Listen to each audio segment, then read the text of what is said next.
quando se converte, recebe uma unção esquisita na bexiga. É uma coisa do cão, deve ser do inferno, porque uma pessoa não consegue ficar no culto, não consegue se ligar. Dá uma olhadinha para a criatura que está do seu lado. Ela quer o milagre dela, mas não para de mascar essa desgraça desse chiclete. Tem um ali atrás que fica no zap, tá mandando mensagem pro outro que tá do outro lado. Como é que tá aí? Aqui tá bom, e daí como é que tá? Deixa eu te dar uma palavra. Isso aqui não é um teatro. Isso aqui não é um cinema. Aqui é um quartel-general. Você veio para receber armadura pesada. E a armadura pesada só é dada a soldado que tem vontade de lutar. Ai, Jesus. Agora que eu floreei bastante, respire fundo, levante a mão direita para o céu. Agarre o ombro do seu irmão, chacoalha até ele ficar irritado. Faz isso na sua casa também. Acorda o velho aí que já está na hora do almoço. Chacoalha, chacoalhou? Diga para o seu irmão, Deus te trouxe aqui para isso. Não, chacoalha com força. Diga, Deus te trouxe aqui para isso. Para sacudir a sua fé em Cristo Jesus. Para sacudir a sua família, sacudir o seu ministério, para sacudir o Brasil. Ei, dê um grito para acordar o Brasil inteiro. Robson, mude a música, porque agora eu vou começar a pregar. Eu li um versículo sobre a morte. Diga comigo, morte. Não, faz uma voz mais forte, morte. Diga de forma que o seu irmão tenha medo. Diga para ele, morte. A morte é o maior inimigo da raça humana. A morte será o último inimigo a ser vencido. A morte é liderada pelo próprio Deus. Ele tem nas suas mãos um ser espiritual, que é um agente, que detém o direito de cortar o fio de prata que sustenta a humanidade nessa terra. A Bíblia diz que o que nos segura nesse mundo é um fio de prata. E qual é o poder para cortar esse fio? Só há uma navalha capaz de cortar. Chama-se aguilhão. Diga comigo, aguilhão. E o aguilhão é o instrumento da morte. A morte, até encontrar Jesus, ela fazia festa na terra. Com a sua força ela ia e ceifava a vida de todo mundo e ninguém se metia com ela. Até que um dia ela resolveu tentar matar Jesus na cruz. Lá não prestou. Ela viu Jesus pendurado, o corpo moribundo, falou, esse aí tá fácil. Só que ela esqueceu que Jesus não era só Jesus, ele era Jesus Cristo. Ele era o quê? Jesus era o homem que estava lá assim, ó. Mas dentro dele estava o Cristo. E o Cristo é Deus. E Deus não é moribundo. O que estava dentro dele estava assim, ó. Não entendeu? Vou desenhar. O que estava por fora, a embalagem, a carcaça humana estava assim. Mas o Deus que estava dentro dele estava assim. A morte foi lá e disse, vou te matar. O Jesus está pronto para morrer, porque não tem força. Mas o que está dentro dele diz assim, cai dentro. Vem e tenta. A morte levanta a foice. Quando ela bate no cordão de prata, no peito de Jesus, a foice quebra. O aguilhão é destruído, pastor. Isso aí é historinha. Não é, eu acabei de ler para vocês. Paulo estava pregando aqui em Coríntios, no capítulo 15, falando de coisas, até que a morte apareceu lá na porta, Genor. Paulo está pregando e a morte está lá na porta, como ela não entra, porque os anjos não deixam, e Paulo respirava ares de morte, ameaça. Ela olha para Paulo lá da porta, quando Paulo enxerga ela pelo Espírito, a morte, já imagina ela fazendo assim, ó. Entendeu ou não? Você, pregador, depois, ó, qualquer um saía correndo. Mas aquele baixinho era atrevido. Aliás, Deus ama gente atrevida. E se for baixinho, é atrevido com força. O baixinho olhou a morte e falou, irmãos, depois eu continuo pregando sobre o que eu estava pregando. Eu quero pregar agora sobre a morte. E Paulo dá um estudo, um capítulo 15 sobre a morte. Deus um dia vai transformar o seu corpo corruptível em um corpo incorruptível. Ele vai transformar você de mortal em eterno. Você vai viver ao lado do Senhor. Os anjos vão estar ao seu redor. Você não terá dor, não terá sentimentos ruins. Você não será mais atormentado, não entrará em depressão profunda. Você não vai ter que tomar mais Lexotan, não vai ter que tomar mais Rivotril. Você não vai ter mais que entrar no Facebook e contar suas mágoas. Não vai ter que chorar mais as pitangas para ninguém. Paulo está pregando. Aí ele diz assim, agora eu vou contar para vocês o segredo. Isso é para você escutar aí fora, morte. Paulo olha para ele e diz assim, morte, você não tem mais poder. E ele pergunta: morte, ó morte, onde está o teu aguilhão, ó morte? Você entendeu a pergunta? Paulo olhou para a morte e viu ela sem a foice. E então ele perguntou: morte, onde está o teu aguilhão, a morte? Aí ele gritou: travada foi uma batalha na cruz, e na cruz Jesus venceu você. Ele é mais poderoso do que a morte. Alguém entendeu essa palavra? Diga: eu entendi. Mas a história de Jesus com a morte, na verdade, foi uma luta, foi uma revanche. Se você ler os evangelhos, você vai ver que Jesus Cristo cruzou com 3 defuntos. O ministério de Jesus na terra pode ter tido mais, mas a Bíblia Sagrada conta para nós a história de 3 mortos que cruzaram o caminho dele. Quantos mortos? Alguém se lembra deles? O primeiro era uma menina, filha de Jairo. O segundo é um menino, filho da viúva de Naim. Naim não era o marido dela, viu? Era a cidade onde ela morava. Eu já vi um monte de gente falando: não, coitado do Naim, o filho dele. Não, filho da viúva de Naim, a viúva que morava na cidade de Naim. A viúva não era uma mulher de Naim, tá bom? E o último é o defunto mais famoso da Bíblia, tem nome. Qual é o nome dele? Esse é o defunto mais querido nosso. Esses 3 cruzaram o caminho de Jesus. E um dia eu fiquei estudando, a cabeça do pregador pensa muito. Eu falei: Espírito Santo, por que só esses 3? E ele falou para mim: observe os detalhes. E depois de muito estudar, a revelação veio. A revelação vai te ajudar muito hoje. Todas as vezes que a morte se aproxima de uma família, todas as vezes que ela entra no contexto da história, ela traz separação, dor e angústia. A morte não é aquele problema que aparece e se resolve instantaneamente. Não. Quando ela aparece, ela é tão venerada pela humanidade que existem rituais para mostrar que ela é forte. Qual é o primeiro ritual? A pessoa morre, ninguém fala assim: abre um buraco e joga ela aí. Não. Primeiro dão um banho no defunto. Aí fazem uma reunião formal. Colocam dentro de um caixão, colocam uma roupa bonita, perfumada. Nos Estados Unidos tem empresas especializadas só em deixar defunto bonito. Coloca a pessoa no meio de um lugar, aí vem todo mundo lá e passa a madrugada inteira comendo bolachinha, contando piada e bebendo chá. Aí vai lá, olha de como foi bonito, como foi interessante, como foi isso, como foi aquilo. É um ritual. Esse primeiro ritual tem nome, chama-se velório. Qual o nome? Aí vem o segundo ritual, pergunte qual? Se fosse só o velório, acabava o sofrimento, mas não. Depois do velório, tem o cortejo fúnebre. Não basta a família saber que morreu, a cidade inteira tem que saber. A morte tem que ser aplaudida. Aí vem todo mundo, vem aquele carro preto na frente e vem um monte de gente atrás. Se tiver festa, todo mundo abaixa o som. Se tiver barulho, todo mundo desliga. Semáforos não param, polícia não para velório. Por quê? Porque a morte é a rainha de tudo. Se terminasse ali, tudo bem, mas não tem mais. Pergunte o quê? Depois do cortejo fúnebre, levam para o cemitério. E lá no cemitério, mais uma vez, vão abrir o caixão. Para as pessoas sofrerem mais um pouquinho, olhar. Dia 2, semana que vem, é o dia do chororô no cemitério. É o dia em que a morte é idolatrada e amada. É o dia que ela mostra que ela teve poder de levar todo mundo embora. É por isso que eu não sei como é que ainda tem crente que vai. No dia 2, não, pastor, eu tenho que ir lá prestar a minha homenagem. A quê? A osso?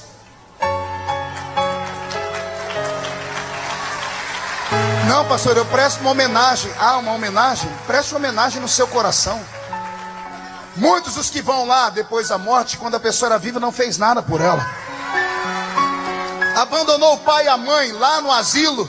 Deixou o irmão morrer lá no hospital. Depois que morreu, agora todo dia 2 de novembro vai lá e levar a vela. Hipócrita. Hipócrita. Faça enquanto a pessoa é viva. Faça enquanto a pessoa é viva. Dê a ela o que você pode enquanto é vivo, porque depois que morreu, acabou. Ou você acha mesmo que aquela é a última visão que você tem do seu pai, da sua mãe, era o seu pai e sua mãe mesmo? Não. Meu pai não era aquele boneco enrijecido que tiveram que costurar a boca, os olhos, que tiveram com alguém falou: tu tira logo que vai começar a explodir dentro dele, vai catingar. Aquilo não era meu pai. O homem não tem um espírito, o homem é um espírito. No Nunca diga eu tenho um corpo. Não, nunca diga eu sou um corpo. Nada disso. Você é um espírito. O apóstolo vaticinou o que o pregador do Velho Testamento ensinou. O corpo volta ao pó. E o espírito volta a Deus. O espírito é o mais importante. Mas vamos lá. Jesus cruzou com esses 3 defuntos. Ele encontrou a filha de Jairo no velório. Ele encontrou o filho da viúva de Naim no cortejo fúnebre. E ele encontrou Lázaro no cemitério. Amém até aqui? Diga para o seu irmão, aperte o cinto, porque agora vamos decolar. Jesus falou comigo enquanto eu estava vindo para cá: filho, tem gente que foi nesta reunião de manhã, e tem outros que vão ficar em casa assistindo. E eles deixaram em casa, ou estão em casa, com um velório. O que é o velório? O velório é a participação particular dos amigos íntimos e dos vizinhos e da família. É quando acontece uma desgraça na nossa vida, e as primeiras pessoas que sabem são os que estão conosco ou os vizinhos. Porque quando morre alguém é isso que acontece, não é? Vem primeiro as pessoas da família, os parentes e os amigos. O velório é uma coisa pequena, é uma coisa formal, só para as pessoas que tinham intimidade. Tem pessoas que estão aqui nessa manhã, mas deixaram um velório em casa. Deixaram lá, pronto para sepultar o seu casamento.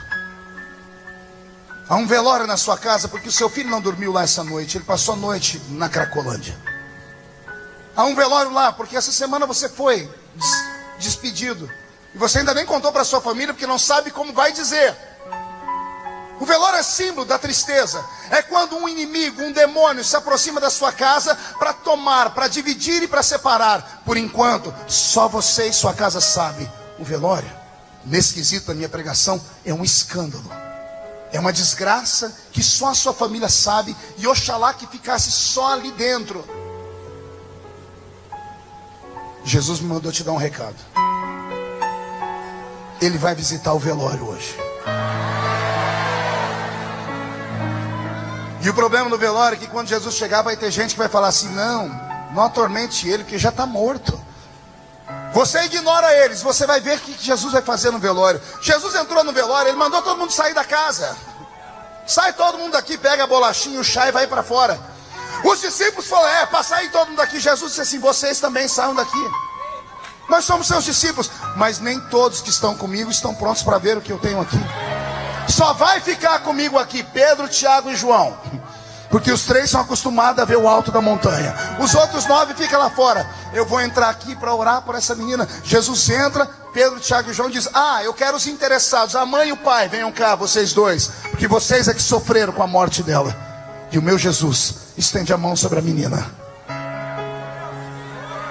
e ele traz a menina de volta. Vou te dar uma coisa linda, um conhecimento, anote aí. Muitas vezes quando nós lemos o texto, a gente vê Jesus falar assim: Talita cumi. E a gente pensa que o nome da menina é Talita. Quantas Talitas você conhece? Irmão, não, vou botar o nome da minha filha de Talita. Eu conheço a cantora Talita, que é uma cantora famosa. O pai dela leu na Bíblia Talita e achou que era nome próprio. Mas Jesus estava falando em aramaico. Ele olhou para aquela menina morta, ele estava dando um ensinamento para Pedro, Tiago e João. Um milagre desse tamanho aqui não é de qualquer jeito. É só pelo poder do talite. Como assim, Jesus? Jesus ia orar na montanha, e ao orar ele cobria a cabeça com um talite. O talite é um pano que o judeu coloca sobre a cabeça. Tem 613 cordinhas, cada uma representa uma lei. Ele vai orando e tocando as cordinhas para não perder o rumo de onde está. Só usa o talite quem entra na presença de Deus. E Jesus olhou e disse assim: a morte só respeita quem ora. Você não entendeu? A morte, Pedro, Tiago e João, a morte só respeita quem entra na presença de Deus. Jesus pegou o talite. Aquele ali, traz aqui para mim, por favor. Não, vem você vestido, ele é seu. Coloque ele sobre a sua cabeça com um talite. Quando ele diz Talita cumi, ele está dizendo, pelo poder da oração da madrugada, ele diz: eu tenho autoridade sobre a morte, porque eu passei uma audiência com Deus. Levanta! Eu estou com meu corpo arrepiado. Jesus mandou um recado: tira a tristeza dos lábios, do rosto. O velório já está acabando. Quando você chegar em casa, você vai ver que as coisas foram resolvidas. Uma ligação de celular, uma carta. Vai chegar, vai chegar, vai chegar o milagre.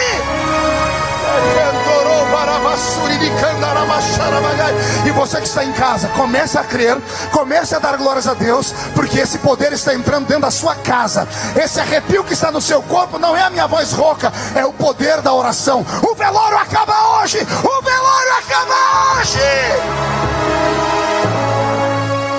Oh, glória, quem dá um glória a Deus? Sente aí, tem gente sorrindo, mas teve alguém que gritou lá atrás. Eu escutei assim: ei, pastor, já saí do velório. Não, mas não ressuscitei não, eu estou no cortejo fúnebre.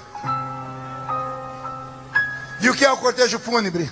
É quando a tragédia, a desgraça, a tribulação sai do controle da família. É quando a sociedade inteira fica sabendo. É esse momento que você está passando? Enquanto estava a situação sua e do seu marido em casa, tinha controle. Agora os vizinhos todos souberam. Você não pode andar mais na rua porque o seu nome ficou tão sujo que o oficial de justiça bateu a porta da sua casa. E os vizinhos assistiram. É o cortejo fúnebre em andamento. Quando a vergonha sai de dentro de casa e vai para a rua, tem pessoas que não suportam e querem morrer. E aí Maria Mulambo e Exu Caveira entram em ação. Maria Mulambo, ela entra na mente da pessoa e provoca depressão. Pode ver que toda pessoa depressiva, ela quer ficar trancada em casa.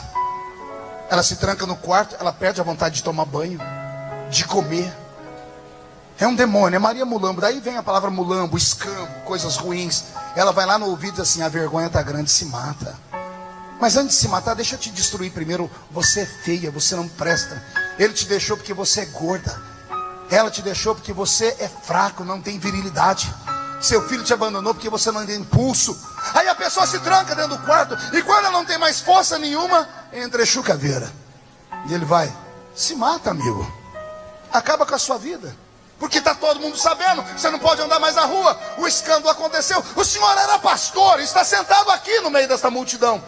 E alguém disse: por causa da destruição do seu casamento, você nunca mais sobe num púlpito. Foi excluído do ministério. Não tiveram pena de você. Você já pensou em morrer, não é? Veio aqui hoje por quê? Você acha que foi a propaganda? Não. O Senhor que te chamou botou um anzol no seu queixo. Ele fisgou você. E Ele te trouxe aqui para te dizer: não temas, porque eu posso parar o cortejo fúnebre. Eu posso parar o cortejo fúnebre. Na cidade de Naim está vindo uma multidão carregando a morte. Do outro lado vem uma outra multidão carregando a vida. A multidão da morte está com roupas escuras e em silêncio. A multidão da vida está usando roupas claras, gritando: hosanas ao rei que vem em nome do Senhor. A multidão da vida, quando encontra a multidão da morte, olha o que acontece. A multidão da vida faz silêncio, abaixam a cabeça e saem da frente. A multidão que está com Jesus, a genocídio, se divide. Um grupo vai para a esquerda e outro para a direita. Pergunte para quê? A morte tem que ser venerada. A multidão da vida se cala para a morte seguir o curso dela. Até a vida se curva diante da morte.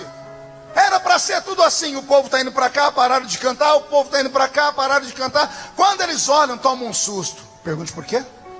Só falo se todo mundo perguntar. Jesus, do jeito que estava, ficou.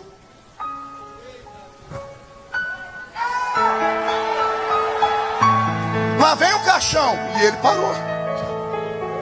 Ninguém nunca tinha parado um cortejo fúnebre. O povo ficou quieto, porque viram aquele homem e falou: ou ele é louco, ou ele é poderoso.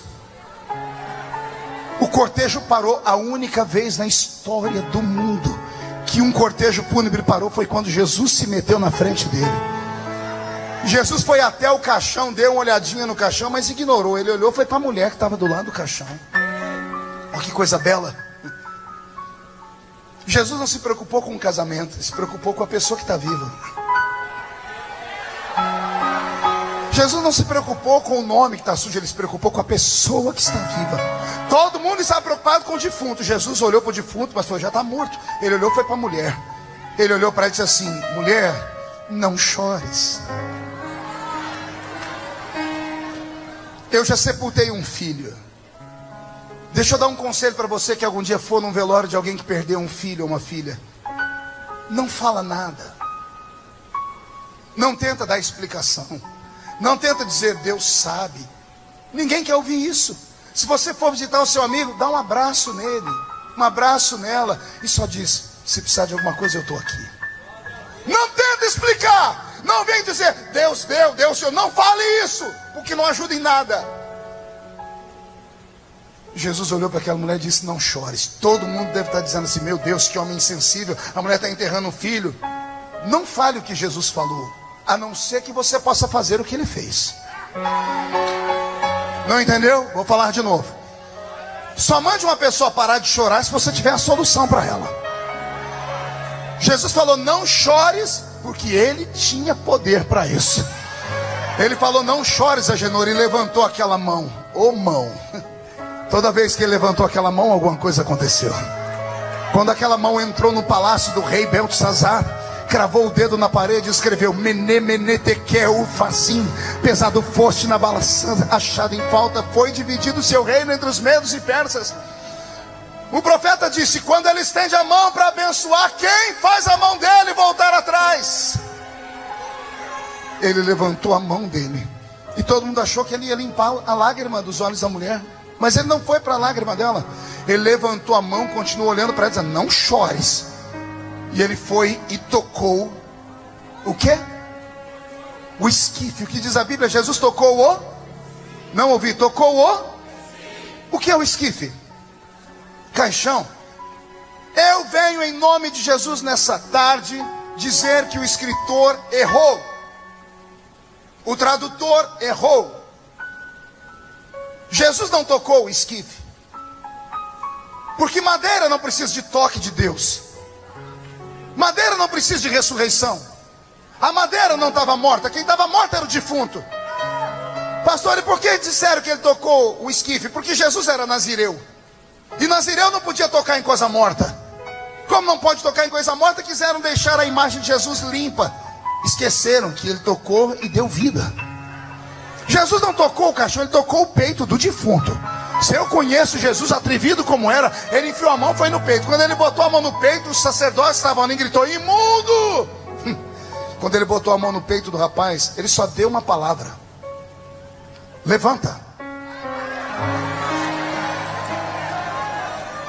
Está pronto para ouvir o que eu vou falar? Agora eu prego só para espirituais. Os intelectuais, por favor, comecem a filosofar, porque senão você vai achar que eu estou mentindo. Quando Jesus botou a mão no corpo do rapaz e disse, levanta, Jesus teve que provocar uma série de milagres instantâneos, que deu um nó na cabeça de todas as pessoas. Não era um velho que estava morto, era um jovem. Se era um jovem, morreu de doença. Antes de morrer de doença, foi cuidado por médicos. Os médicos não deram conta e ele morreu. Então fazia-se o que? Abriam o corpo da pessoa e tiravam as suas vísceras para lançar sortes. Pegavam o intestino da pessoa para saber se ela ia para o céu ou para o inferno. Sabia disso? Você leia isso no Velho Testamento. É como o urim e o tumim. Os sacerdotes, quando queriam lançar sorte para saber se a pessoa viveu ou morreu, se foi para vida eterna ou não, enfiava a mão nas entranhas e tirava as vísceras. E nas vísceras eles enxergavam alguma coisa. O corpo desse moço foi aberto, tiraram tudo de dentro dele e embalsamaram ele. Por que você acha que embrulhavam a pessoa como uma múmia? Tiraram tudo que ele tinha e colocaram especiarias. Junto com as especiarias, colocaram um unguento que só tem naquele Oriente Médio. Israel é do lado do Egito. O Egito é mãe de todas as múmias. Colocaram um produto que dava para salvaguardar o corpo por um tempo. O moço não tem nada dentro dele, a não ser serragem, especiarias e coisas perfumadas. O corpo dele está costurado. Mas Jesus olhou e disse, levanta. Toda vez que uma pessoa morre, a pupila do seu olho, a íris, ela trinca, ela desaparece, ela embaça, ela perdeu a vida. O sangue daquele rapaz estava coagulado, seco nas veias. A pele dele já não estava mais com a cor caucasiana, ela devia estar quase empretejada.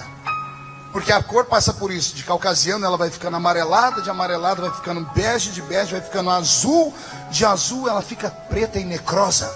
O corpo dele já estava embrulhado porque estava por fora quase que necrosado. A língua dele tinha enrolado, estava travada lá dentro. Dependendo da forma como ele morreu, se acharam ele no dia seguinte, os ossos tiveram que ser quebrados para esticarem ele.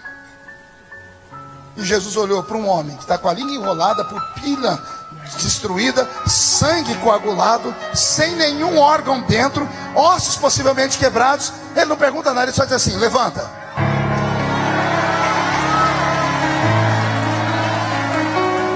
É de apavorar.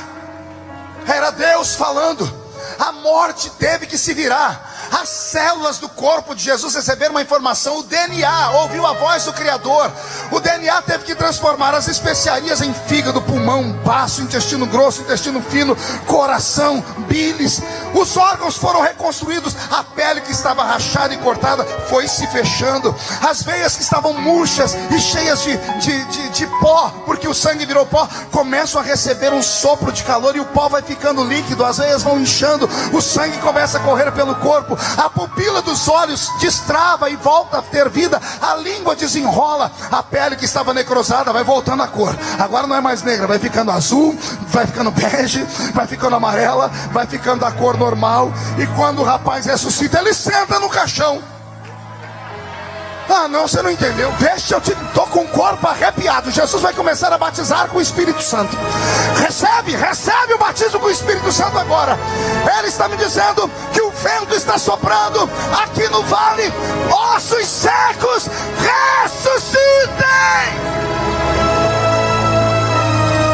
Pastor, porque o Senhor me deu essa riqueza de detalhes? Para te dizer que não há impossível que Ele não possa reverter. O seu nome está sujo, você não pode mais andar na cidade, você não pode mais pastorear, falar que você não vai a lugar nenhum. Quem é o homem para dizer essa porcaria de você? O seu Criador me trouxe aqui e disse: eu paro o cortejo, eu ressuscito o seu ministério, eu ressuscito o seu casamento, eu ressuscito os seus filhos, eu ressuscito a sua vida financeira, eu ressuscito a sua vida. Onde estão os vivos neste lugar?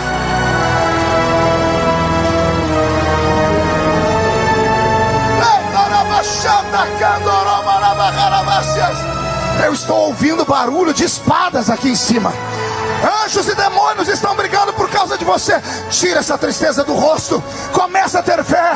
Pá, pastor, o apóstolo orou por tanta gente, mas não conseguiu me alcançar. É impossível, ele é um homem, só tem milhares aqui. E você ia sair desanimado? Levanta esse ombro, homem. Tira essa cara feia do rosto, mulher. O seu Redentor vive. Ele está aqui, está dizendo: eu paro a humilhação hoje. Eu paro hoje.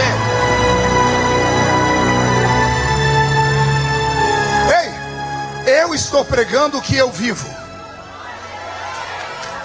Não entendeu? Repito, eu, Marco Feliciano, estou pregando o que eu vivo todos os dias. É por isso que a palavra tem efeito. Quantas vezes cantaram a minha morte? Essa última peleja minha mesmo, meus amigos ligaram e disseram assim: amigo, estamos ligando para você para te dar nossos pêsames. Eu recebi ligações fora do país, amigos dizendo assim: olha, se você quiser vir com a sua família para cá, nós te damos uma casa, você prega aqui para nós te aceitamos do jeito que você está. Como que se eu estivesse devendo, como se eu estivesse morto. Pastor, o que é que o senhor fez? Eu fiz aquilo que todo crente que tem juízo faz. Eu fui para o meio do mato orar. Eu subi o alto da montanha para orar. Eu rasguei minha roupa, eu joguei terra em cima da minha cabeça. Eu acionei todos os profetas que eu conheço no mundo. Teve um que disse: eu não como por 40 dias, só vou beber água e pão sem fermento. Uma mulher, ela cortou o cabelo, ficou quase calva. Ela disse: eu tiro a minha beleza, mas eu vou mostrar para todo mundo que o nosso Deus é maior. Um disse para mim: Marco, fica tranquilo, porque pode até ter o velório, mas missa de 7º dia não vai ter. Quando chegarem lá vai ter um bilhetinho: dá licença, porque eu já ressuscitei. Alguém que confia no que eu estou pregando? Então tire a ansiedade do coração, tire o medo da sua alma. Não tenha medo de demônios, não tenha medo de chantagens, não tenha medo de demônios, de obras de feitiçaria, não tenha medo de patrão, não tenha medo de vizinho, não tenha medo de traficante, não tenha medo de mídia, não tenha medo de político. Tema o seu Deus, tema o seu Deus. Você custou muito caro. Você custou muito caro. Ele não vai te jogar fora assim não. Pastor, mas eu não estou aguentando. Aguenta, porque Ele não dá uma cruz maior que a que você pode carregar. E por que eu estou sofrendo? Você está sofrendo porque você pediu coisa grande. Quem quer coisa grande, paga um preço por coisa grande. Você vai ser grande. Daqui a alguns dias, para ver você, eu vou ter que ligar a televisão. Daqui uns dias, para ver você, eu vou ter que ir lá na livraria comprar seu livro.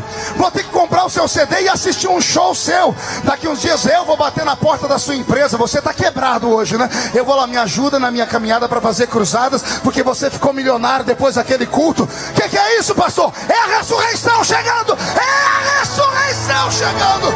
Só quem está vivo grita. Só quem está vivo reage.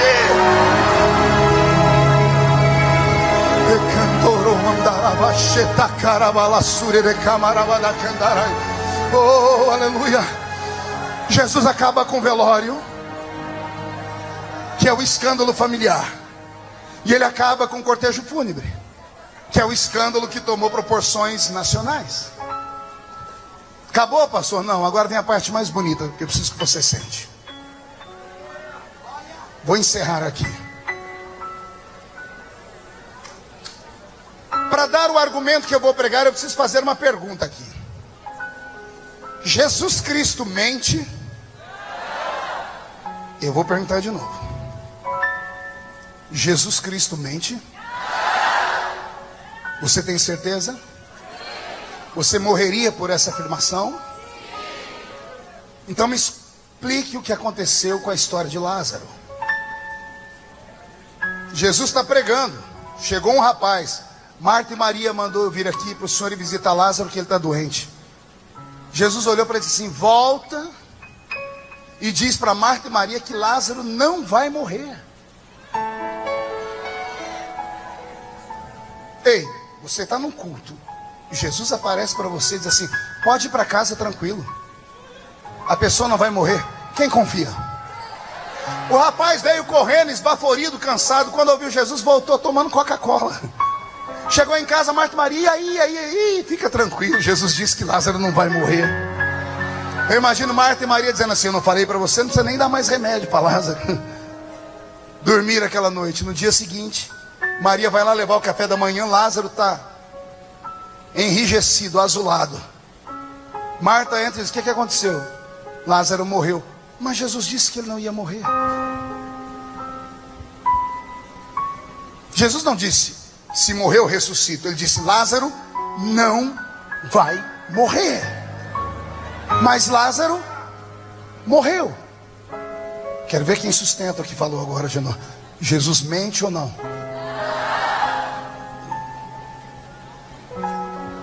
Vou de novo. Jesus mente ou não? Se Jesus não mente, me explica por que Lázaro morreu.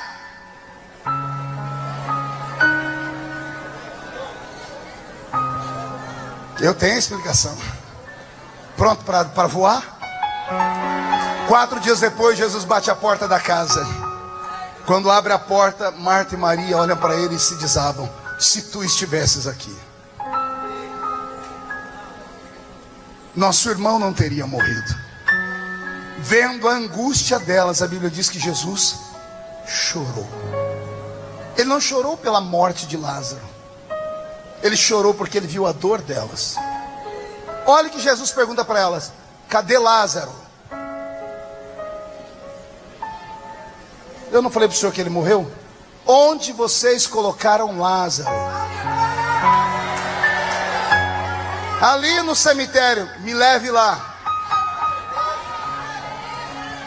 Onde ele está? Está aqui dentro dessa pedra aí, dentro dessa caverna. Tira essa pedra. Mas já cheira mal. Tira a pedra. Jesus olha para o céu e diz: eu sei que tu sempre me ouves, mas para que todos saibam que o Senhor é na minha vida, me dá aquela graça. Aí Jesus olha para dentro da sepultura e diz assim: Lázaro, sai! Lázaro, sai para fora! E a Bíblia diz que Lázaro, enrolado num pano, saiu. Como é que um homem que está amarrado sai? Quer ver?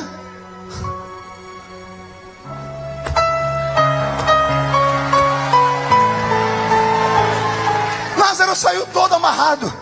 Caiu um temor naquele lugar. Pastor, o senhor não me explicou ainda. Jesus falou que ele não ia morrer, mas ele morreu. Ei, Lázaro morreu para todo mundo, menos para Jesus. Lázaro não vai morrer para mim. Ele pode ter morrido para a igreja, pode ter morrido para o vizinho, pode ter morrido no trabalho, pode ter morrido para os seus parentes, pode ter acabado para todo mundo, mas a palavra do Senhor é essa: para mim não morreu. Jesus em momento algum trata Lázaro como defunto. Ele não disse assim: onde colocaram o corpo dele? Ele diz: onde está Lázaro? Ele fala com o vivo. Ele está ali, me leve até ele. Ele está aí dentro, tire a pedra. Está cheirando mal, tire a pedra.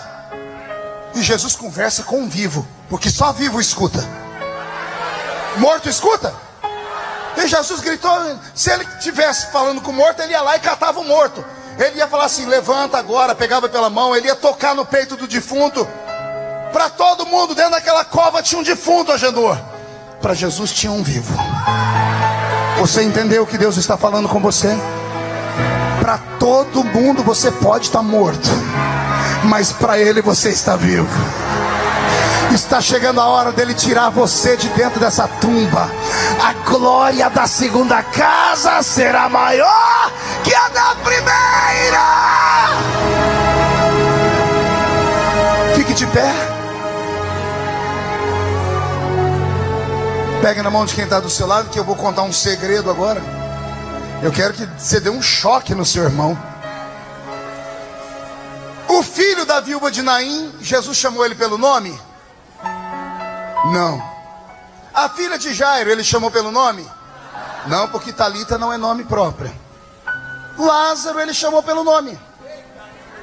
Ah, pô, ele era amigo dele. Será que foi por isso mesmo? Eu acho que não. Pergunte para mim, o que o senhor pensa, pastor? Jesus estava num lugar que tinha um monte de morto. Era um cemitério. Se ele fala morto ressuscita, o cemitério inteiro levantava. Mas como a ressurreição era só para aquele que era do coração dele, esse ele chama pelo nome: Lázaro, sai para fora! A ressurreição é para você, não é para todo mundo. É só para você que é amigo dele, que acredita nos profetas dele, que leva o salmo para casa, que deixa o dízimo, o sacrifício, a oferta. O milagre não é para esses crentes que têm a língua maior do que a minha gravata, que só vivem para falar dos outros e querem ver a desgraça. Não, o milagre é para aquele que é do coração dele. Para quem é do coração dele não está morto. Eu não estou pregando para defuntos, eu estou pregando para vivos aqui. Só quem está vivo grita, só quem está vivo reage, só quem está vivo faz. Aos vivos, inclinem a cabeça. Aos vivos, soltem a mão dos seus irmãos. Tem um grupo que está aqui, que morreu para todo mundo. Homens e mulheres que foram excluídos e excomungados dos seus ministérios. Uns estão aqui, outros estão aqui. É com você mesmo. Vai mesmo deixar as pessoas falarem do seu futuro? Vai deixar homem colocar ponto final numa frase que Deus ainda não terminou? Vai querer se matar, encher a cara, cheirar uma carreira de cocaína, voltar para o crime, porque o cidadão que é poderoso e tem 2 P's na frente do nome, achou que você não presta para mais nada? Eles não morreram na cruz por você. Como é que igrejas têm coragem de excomungar, excluir membros? Ah, pastor, tem que excluir. Você sabe o que acontece quando você exclui alguém? Já leu Mateus 16, 18? Tudo que você desliga na terra é desligado no céu. Sabe o que significa? Toda vez que a igreja vai excluir alguém, a igreja pega uma borracha na mão e ela apaga o nome da pessoa do livro da vida.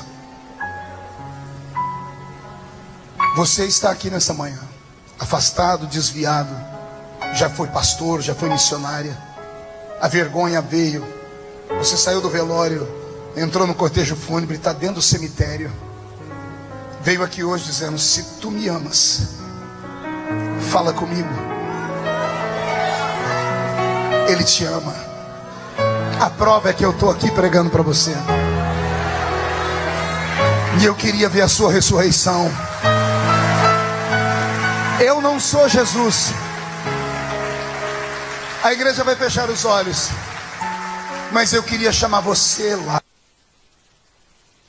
Lázaro, Lázaro, Lázara, Maria, José, Tiago, Lucas, André, sai para fora, sai da tumba, rompe o meio dessa multidão e vem aqui para eu orar por você agora. Deixa eu orar para Jesus devolver o seu ministério. Deixa eu orar para Jesus devolver a sua vida. Filme eles, pegue isso, vem chorando. Isso, vem, você vai cantar de novo, você vai pregar de novo. O Senhor vai te dar vida, vem. Jesus hoje vai curar o seu coração. Ele vai trazer saúde para o seu coração. Seu coração está destruído. Vem, vem, vem, vem, vem.